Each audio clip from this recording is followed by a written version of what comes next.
வணக்கம் நண்பர்களே. ரொம்ப கவனக்குறைவோ? ரொம்ப ஞாபக மறதியோடு இருக்கிறீங்களா? கண்டிப்பா அத கேளுங்க.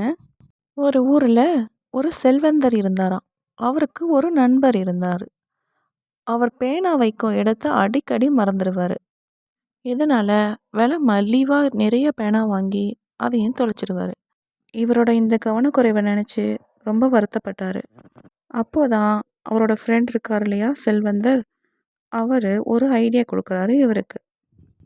மிகவும் விலை உயர்ந்த ஒரு பேனாவ வாங்க சொல்றாரு. அதன்படியே அவருடைய நண்பரும் 22 கேரட் கொண்ட ஒரு தங்க பேனாவ வாங்குறாரு. பிறகு 6 மாசம் கழிச்சு செல்வந்தரும் அவரோட நண்பர விசாரிக்க வந்திருக்கிறாரு. அப்போ பேனா மறதிய பத்தி விசாரிக்கிறாரு.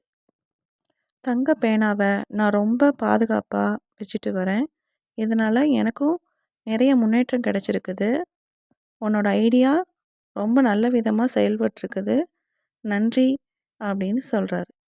இந்த கதையிலிருந்து என்ன தெரியுதுன்னா, நமக்கு முக்கியமான ரொம்ப மதிப்பா உணரும் ஒவ்வொரு பொருளையும், ஒவ்வொரு உறவையும் ரொம்ப கவனமா பார்த்துக்குவோம் இல்லைங்களா? நன்றி.